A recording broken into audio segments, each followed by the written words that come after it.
Halo, apa kabar semua? Jumpa lagi bersama Asiri, alur singkat cerita film. Pada video kali ini, film yang akan kita bahas berjudul Upstream yang dirilis pada tahun 2023.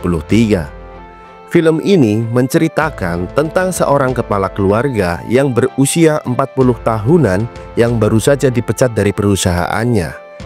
Dia sangat bingung karena di usianya mencari pekerjaan sangatlah susah. Selain itu, dia harus menafkahi keluarganya dan harus melunasi cicilan rumahnya ke bank setiap bulannya. Jika tidak dibayar, maka rumahnya akan disita. Seperti apakah kisah lengkapnya? Daripada membuat kalian semakin penasaran, langsung saja ke alur ceritanya.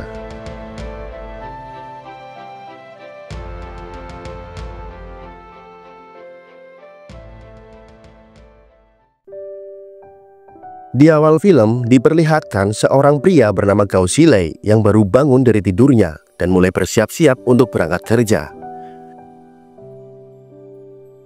Dia tinggal bersama anak istri dan kedua orang tuanya di apartemen yang dibilang cukup mahal. Selesai sarapan, istrinya mengantarkan anak mereka ke sekolah dan ayah Gao membuka toko miliknya, sementara Gao bergegas berangkat ke kantornya. Gao bekerja di perusahaan yang bergerak di bidang IT. Dia sudah bekerja di sana lebih dari 10 tahun. Bahkan dia memiliki jabatan sebagai kepala programmer. Sesampainya di kantor, dia langsung memesan kopi secara online di HP-nya. Saat bekerja, tiba-tiba bawahannya tak sengaja menghapus terhadap proyek milik perusahaan yang sedang mereka kerjakan. Karena Gao dikenal sebagai leader yang baik, beruntungnya Gao tidak memarahi bawahannya. Justru Gao malah mengajak nyebat bareng-bareng agar mereka tidak sepaneng. Namun tiba-tiba Gao dipanggil oleh manajernya. Ternyata dia dipecat dari perusahaannya.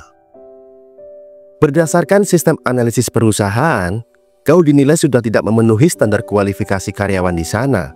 Gao yang tak terima melempar kursi hingga kaca di ruangan itu pecah. Dia menilai pemecatan ini tidak adil, apalagi dia telah mengabdi di perusahaan itu selama 10 tahunan lebih. Bahkan dia sampai menderita diabetes. Namun manajer mengatakan jika semua ini sudah aturan perusahaan, apalagi Gao lah yang dulu mengusulkan tentang sistem analisis ini. Lalu Gao meminta uang pesangon sebanyak 700.000 yuan. Namun perusahaan hanya mau memberi 300.000 yuan saja. Amarah Gao semakin memuncak. Hal itu terlihat saat Gao hendak pergi. Dia membuang kopinya yang baru saja diantar oleh seorang kurir. Tak hanya sampai di situ, dia juga memberikan rating yang sangat buruk pada kurir tersebut. Sebulan kemudian, Gao melamar ke perusahaan lain. Namun, saat HRD mengetahui jika Gao sudah berkepala 4, membuatnya gagal diterima bekerja. Gao pun memutuskan pulang. Sesampainya di rumah, ayahnya bertanya, kenapa Gao pulang begitu cepat? Awalnya, Gao beralasan jika janji temu dengan klien dibatalkan. Namun tiba-tiba, ayahnya kesal dan marah kepadanya. Ternyata, ayahnya sudah tahu jika Gao sebenarnya telah dipecat. Si ayah memarahinya karena Gao adalah tulang punggung di rumah ini. Jika Gao tak bekerja, lalu bagaimana nasib keluarganya nanti?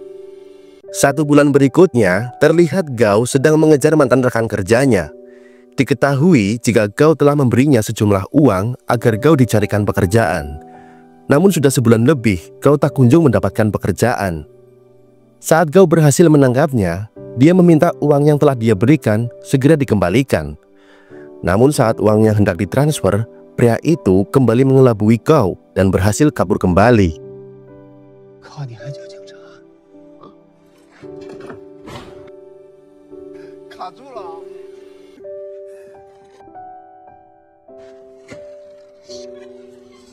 Saat hendak kembali, Gao ditelepon istrinya yang mengabarkan jika ayahnya telah masuk rumah sakit. Gao lalu menyusulnya ke sana. Di rumah sakit, Gao diberitahu jika ayahnya menderita stroke karena kelelahan saat bekerja. Gao sangat sedih karena melihat kondisi ayahnya.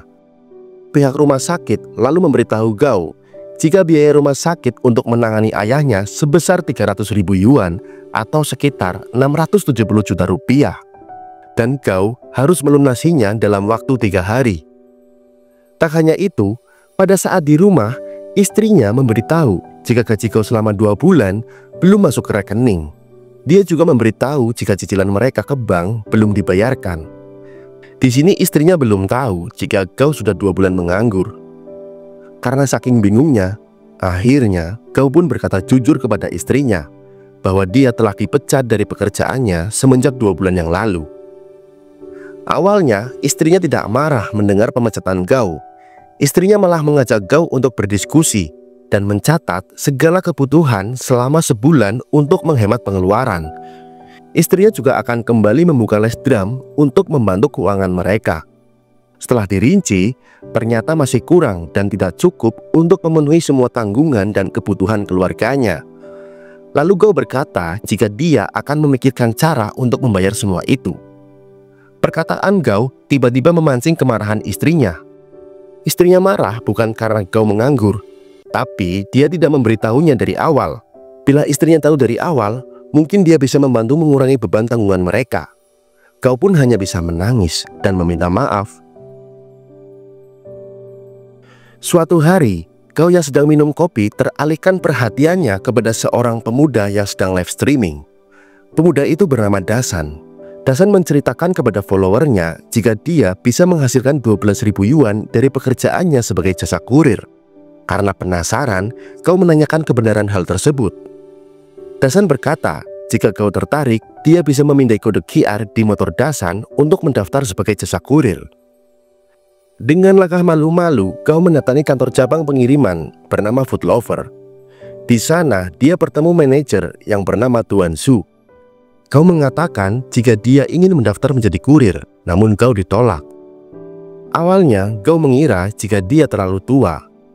Manajer lalu menjelaskan jika pekerjaan kantoran seperti kau tak akan bertahan lama di sini, karena menjadi kurir adalah pekerjaan yang sangat melelahkan.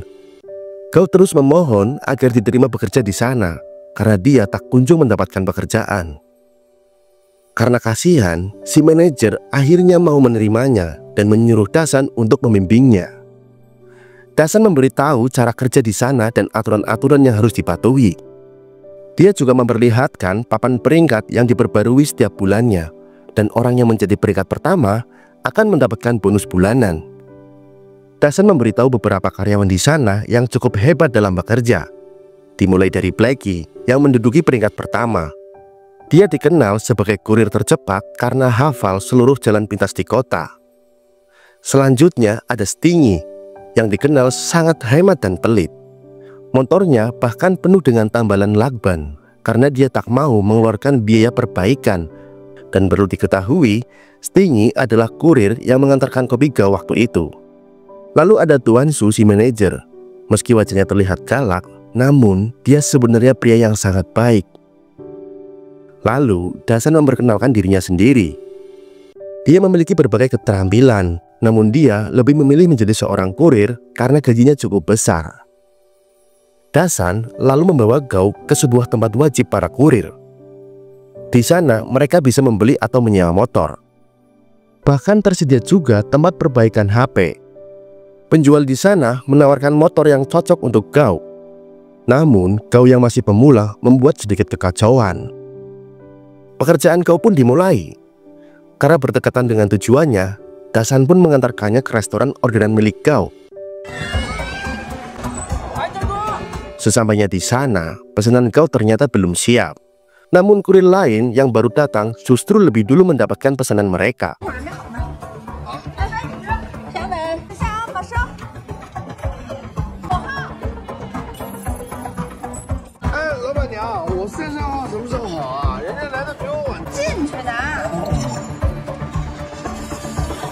Selesai mengambil pesanan, kau segera mengantarkan kepada pelanggan. Namun karena ini hari pertamanya bekerja, membuat ia kehabisan waktu mencari alamat si pelanggan. Setelah menemukan rumah si pelanggan, kau malah lupa membawakan pesanannya yang membuatnya harus kembali naik turun tangga mengambil makanan si pelanggan.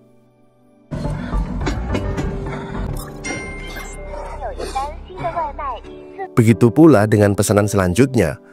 Kau harus naik tangga ke lantai 12 karena lift di sana sangat antri.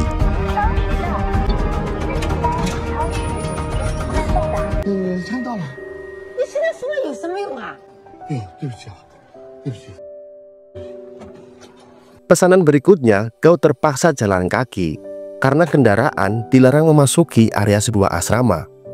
Namun sesampainya ke tujuan, kau dilarang masuk gedung oleh penjaga. Dia diminta menelpon si pelanggan untuk mengambil pesanannya sendiri. Namun saat ditelepon, malah tak terhubung. Kau pun mencoba berteriak memanggil nama si pelanggan, namun tak kunjung turun, hingga aksinya direkam oleh orang-orang di sekitar. Setelah menunggu agak lama, si pelanggan akhirnya datang. Namun kau tak langsung memberikan pesanannya, tapi malah menceramahi si pelanggan yang merupakan seorang pelajar. Karena hal itu, kau harus mendapatkan ulasan buruk dari si pelanggan tadi. Karena tak terbiasa dengan pekerjaan berat seperti ini, membuat kau sulit beradaptasi. Dia bahkan lupa membawa baterai cadangan sehingga motornya kehabisan baterai di tengah jalan. Saat istrinya memberi saran untuk melamar pekerjaan di tempat lain, ternyata kau sudah tertidur dan dia nampak kelelahan.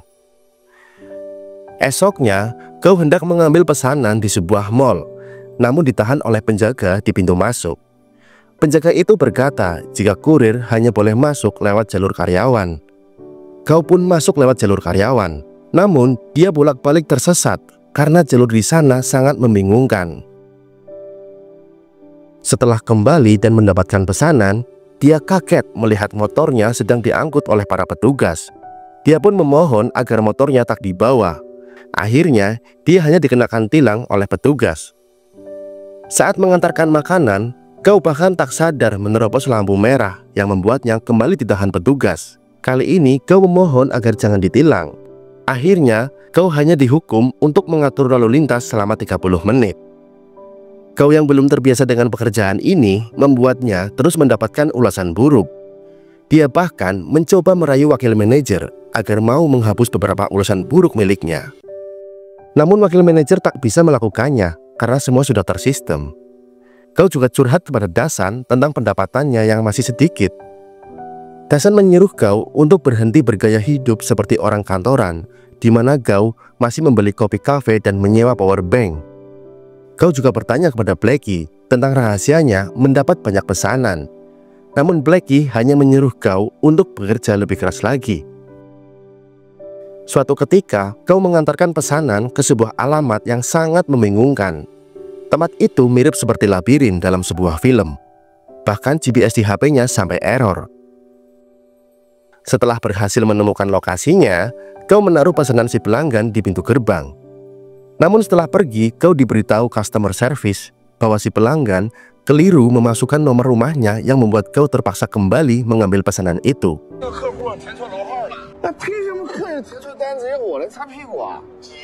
Setelah menemukan alamat yang benar, kau berkata jika pesanan orang lain ikut terlambat gara-gara kesalahan si pelanggan itu. Namun si pelanggan justru memarahi kau balik dan mengancam akan memberikan ulasan buruk jika kau tak meminta maaf kepadanya.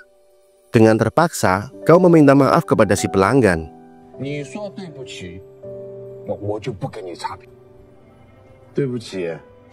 Saat mengantar pesanan berikutnya, kau tersenggol pengendara lain yang membuatnya terjatuh. Karena emosinya sudah tak terbendung, membuat kau melampiaskannya dengan cara menghancurkan pesanan buket bunga milik pelanggannya. Saat kau mau meminta izin cuti sehari, tiba-tiba istrinya menelpon dan mengabarkan kalau hari ini jadwal ayahnya pulang. Kau yang lupa untuk menjemputnya lalu buru-buru pulang ke rumah. Alhasil, ayahnya pulang menaiki taksi.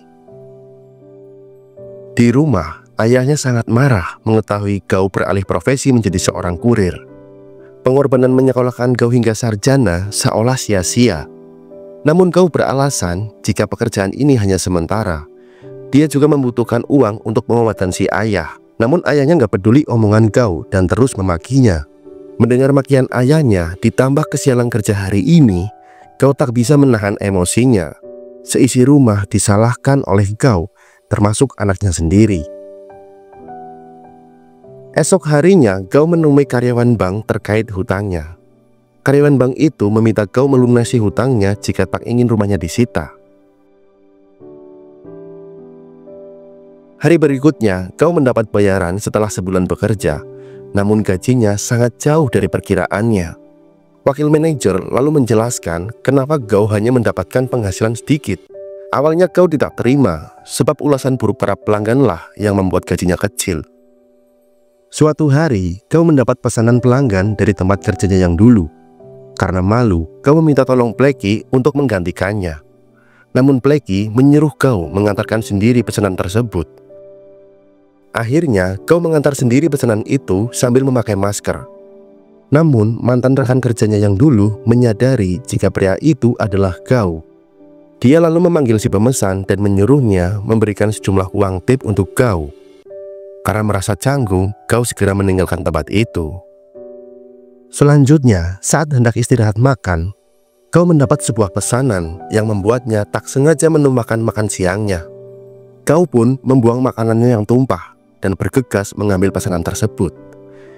Saat mengambil pesanan, wajah Gao terlihat sangat pucat karena belum makan seharian. Hingga saat di jalan,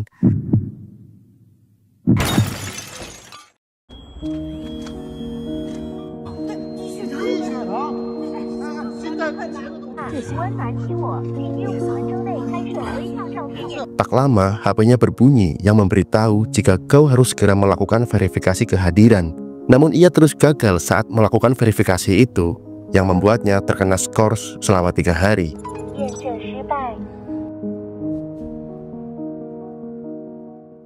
Malam harinya, Gao bersama keluarga merayakan ulang tahun ayahnya. Di tengah obrolan, ayahnya tiba-tiba mengompol. Karena merasa tak enak dan selalu merepotkan keluarganya, ayahnya terus menangis dan meminta maaf. Selesai pesta, Gao berkata kepada ayah, "Tenanglah ayah, sebentar lagi ayah pasti sembuh." Mendengar perkataan putranya, ayahnya kembali menangis. Malamnya, saat sedang membereskan kamar, ibu Gao menemukan surat yang ditulis ayahnya. Si ibu lalu memberitahu Gao. Di dalam surat itu tertulis jika sebenarnya ayah divonis oleh dokter tidak akan pernah sembuh dari penyakitnya. Ayah juga meminta maaf karena selalu memarahi Gao, padahal Gao sudah bekerja keras demi keluarga. Biar nggak jadi beban, ayah akan pergi dan hidup sebatang kara. Gao yang membaca surat itu pun menangis karena tak menyangka ayahnya akan berpikir seperti itu. Gao lalu mengajak ibu dan ayah bicara baik-baik. Gao kemudian berkata, semua masalah ini pasti akan terlewati. Gao juga berjanji bahwa dia pasti akan membahagiakan keluarganya. Esoknya dengan penuh semangat, Gao menemui Blackie untuk mengajarinya menjadi kurir terbaik. Namun Blackie cuma berkata, kenapa Gao selalu mendapatkan pesanan yang buruk? Karena dia adalah driver yang buruk. Karena tak paham, Gao menanyakan hal itu kepada Dasan. Lalu Dasan menjelaskan jika Gao harus naik level agar tak mendapat pesanan yang buruk. Terdapat 5 peringkat, yaitu Bronze, Silver, Gold, Diamond, dan Champion. Semakin tinggi peringkatnya, maka semakin tinggi pula penghasilan mereka. Dia juga harus pandai-pandai memilih rute tercepat agar bisa bekerja optimal. Itulah sebabnya Blackie bisa menjadi peringkat pertama, karena dia menghafal banyak jalur pintas. Dari perkataan itulah, Gao menggambar peta yang akan digunakan untuk menunjang kinerjanya. Benar saja, Gao kini bisa bekerja secara efisien. Dia juga sering membantu para penjual dan memberi barang kepada para penjaga. Hal itu dia lakukan untuk menjaga hubungan baik di antara mereka.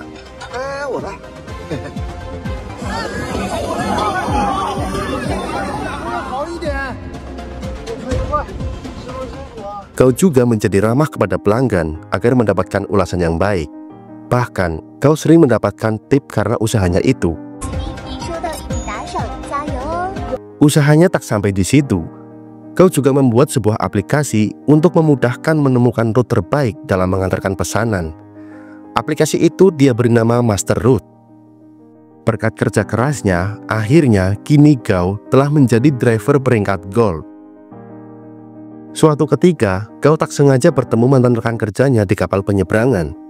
Namun kali ini, Gao tak membiarkannya kabur. Dia meminta uangnya segera dikembalikan.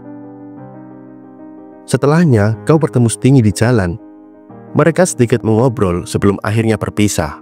Tapi tiba-tiba, Stingy mengalami kecelakaan yang hampir merenggut nyawanya. Kau yang melihat kejadian itu langsung menolong Stingy. Namun Stingy justru lebih mengkhawatirkan pesanannya dan mau melanjutkan pekerjaannya, padahal dia sendiri terluka cukup parah. Kau lalu berkata akan membantu menyelesaikan pesanan Stingy asal dia mau ke rumah sakit bersama si penabrak. Akhirnya Stingy menurutinya. Setelah menyelesaikan pesanan, kau menyusul Stingy ke rumah sakit. Namun secara tak sengaja, kau melihat Stingy yang sedang berusaha pergi. Namun ternyata, dia tidak diobati sama sekali. Stingy berkata jika dia baik-baik saja.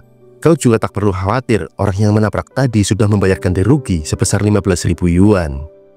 Karena motor Stingy rusak, akhirnya kau mengantarkannya pulang. Sesampainya di sana, kau terdiam melihat tempat tinggal Stingy berada di lokasi penggusuran. Dan hanya sisa rumahnya saja yang belum digusur. Bahkan rumahnya bisa dibilang tak layak huni. Kau baru tahu kenapa Stingy dikenal sangat hemat dan pelit. Ternyata dia mengumpulkan uang itu untuk biaya operasi anaknya yang terkena leukemia. Meski kau mengalami kesulitan ekonomi, ternyata ada orang yang lebih susah ketimbang dirinya. Saat sedang duduk bersama, Stingy berkata jika dia meninggal saat kecelakaan tadi, mungkin dia tak perlu bekerja keras lagi. Namun dia takut bagaimana nasib keluarganya nanti. Perkataan Stingy membuat kau terbayang anak istrinya di rumah. Sepulang dari rumah Stingy, kau menemui anak istrinya yang sedang tidur. Kau berkata jika dia sangat menyayangi keluarga kecilnya itu dan akan bekerja lebih keras lagi demi membahagiakan mereka.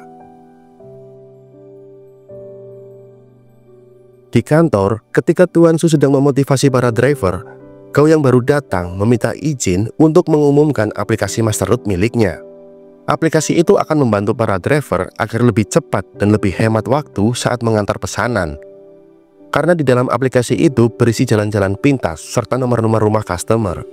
Jika mau, kalian tinggal scan aplikasinya sekarang secara gratis. Di sisi lain, istri Gao juga membantu perekonomian keluarga dengan menjual barang secara online, membuka kursus drum, dan melakukan live streaming. Sementara orang tua Gao juga kembali membuka toko serba untuk meringankan beban anak mereka. Kehidupan keluarga Gao perlahan mulai membaik. Suatu hari, Tuan Su memberi pengumuman jika kantor pengiriman mereka telah menjadi nomor 1 di kota ini. Semua itu karena aplikasi buatan dari Gao. Sementara di luar, Blackie didatangi sesama kurir yang berkata jika kerja keras Blackie membuat semua orang menjadi terlalu bersemangat. Kurir yang lain menambahkan jika Blackie terlalu egois karena tak mau berbagi peta jalan pintas yang dia buat. Mendengar itu membuat Blackie tersinggung sampai mereka beradu mulut hingga akhirnya terjadilah perkelahian. Tuan Su dan yang lain pun segera memisah mereka. Kejadian itu membuat Blackie mengundurkan diri.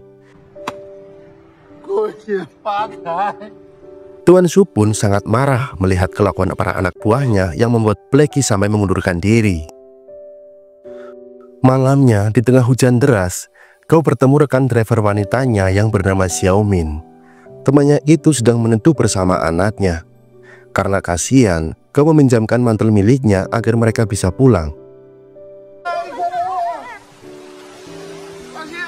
Ketika hujan semakin deras, kau meneduh di sebuah tempat hingga membuatnya ketiduran. Ketika hujan mulai reda, teman-temannya yang melihat Gao membangunkannya dan mengajak untuk menemui Blackie. Setelah semuanya berkumpul, Dasan lalu bertanya kepada Blackie, apakah Blackie benar-benar akan berhenti? Blackie menjawab bahwa dia hanya beristirahat selama sebulan. Dia juga menyuruh Gao untuk menjadi driver champion bulan ini menggantikan dirinya sebelum dia akan merebutnya kembali di bulan depan. Blackie juga mengenalkan sahabatnya kepada mereka. Namun perhatian Gao teralihkan karena pria itu memakai kaki palsu. Blackie menjelaskan jika sahabatnya mengalami kecelakaan kerja karena berusaha menyelamatkan nyawanya. Karena itu membuat Blackie bekerja sangat keras untuk membantu melunasi hutang-hutang temannya sebagai balas budi terhadapnya. Blackie lalu memberikan buku peta miliknya kepada Gao dengan harapan bisa membantu pengembangan aplikasi Masterroot milik Gao.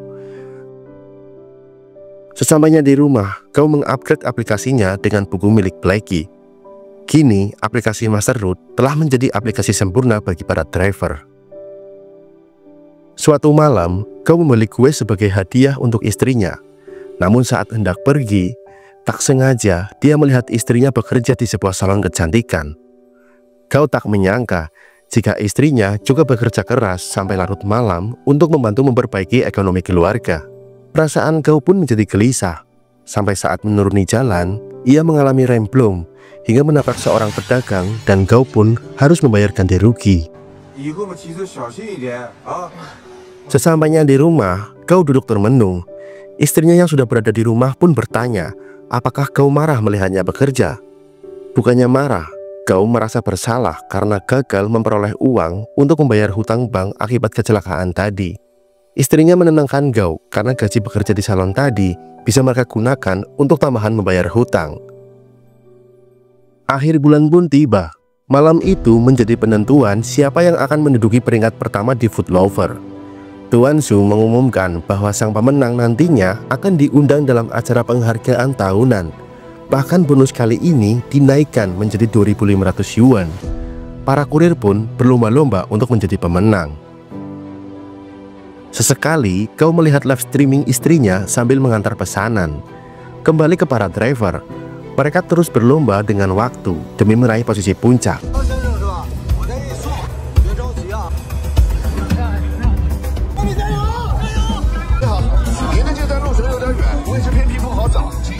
Saat sedang mengambil pesanan, Stingy ditelepon istrinya yang mengabarkan jika anak mereka akan dioperasi sekarang juga.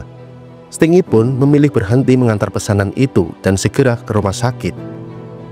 Sementara Xiaomin harus tertinggal karena restoran pesanannya sibuk merapikan bahan makanan. Kini persaingan hanya tersisa antara Gao dan Dasan. Siapapun yang bisa menyelesaikan pesanannya terlebih dahulu, maka dia yang jadi pemenang. Dasan mengantar pesanan ke sebuah gedung di lantai 18. Namun lift di gedung itu sedang dipakai mengantar barang. Mau tak mau, membuat Dasan terpaksa menaiki tangga. Setelah sampai di lantai 18, ternyata gerbang lorong di sana terkunci yang membuat pesanannya tertunda. Kini Gao memiliki peluang menjadi pemenang. Namun di jalan, Gao tertabrak sebuah truk.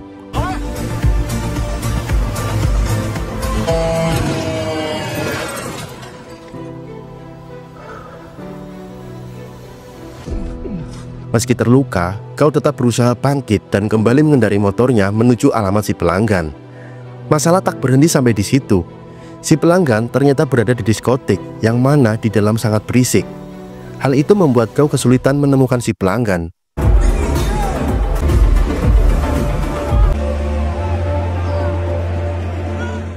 Dalam detik-detik terakhir itu, Gao berhasil mengantarkan pesanan dan keluar sebagai pemenang.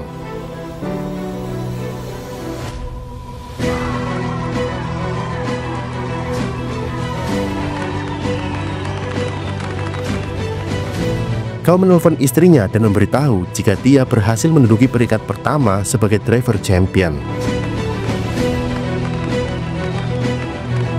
Acara penghargaan pun tiba. Para driver berkumpul menyaksikan Gao dan pemenang dari kota lain menerima penghargaan dari perusahaan Food Lover. Pembawa acara lalu meminta Gao menyampaikan sedikit pidato. Dalam pidatonya, Gao sangat bersyukur menemukan pekerjaan sebagai kurir, di mana saat itu dia sedang dalam titik terendahnya. Dia yang awalnya meremehkan, kini telah merasakan betapa beratnya menjadi seorang kurir. Sebelum turun, Gao menunjukkan foto kiriman Stingy jika anaknya telah berhasil dioperasi. Semuanya pun terharu dan ikut bahagia. 1 bulan telah berlalu. Kini Gao lebih memilih tinggal di tempat yang sederhana. Seluruh hutangnya lunas dan ayahnya sembuh dari penyakitnya. Meskipun demikian, kini keluarga mereka hidup sangat bahagia. Dan sekarang, Gao diangkat sebagai direktur pengembangan software di kantor pusat kurir tempatnya bekerja.